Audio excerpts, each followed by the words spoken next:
Baik, terima kasih.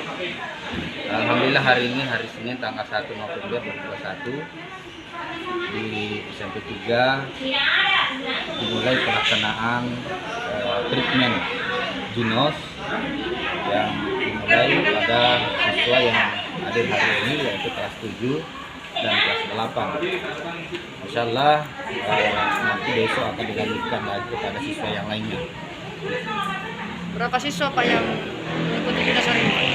Ya, rencananya hari ini sekitar 400 siswa lebih yang akan dilakukan treatment untuk dinas ini. Mudah-mudahan bisa terlaksana semua. Itu total berapa siswa Pak yang menjalani PTM selama ini? Kalau keseluruhan baik kelas 1, kelas 7, 2, kelas 8, dan kelas 9 itu ada sekitar 800 siswa yang memang sudah rutin datang.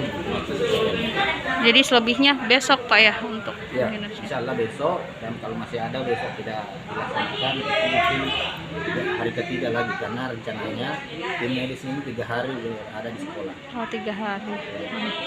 Pak, soal pelaksanaan PTM selama 5 pekan ini Pak, bagaimana di SMP 3? Ya, baik.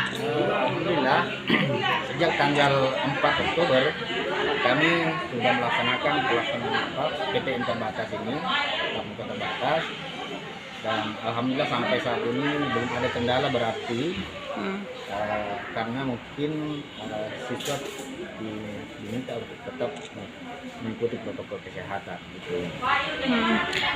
Ada berapa guru orang tua Pak yang menolak untuk tidak melaksanakan PTM? Seperti yang pernah kami sampaikan yang lalu itu, bahwa hampir 20% orang tua yang belum mengizinkan anaknya mengikuti PTM, dan itu kita fasilitasi dengan pembelajaran virtual, ya tetap melaksanakan virtual oleh guru.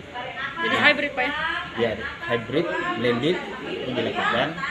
Nah, sampai hari ini yang sudah mengizinkan orang siswa anak-anaknya itu, siswa yang diizinkan oleh orang tua itu tinggal lebih 10% yang belum diizinkan.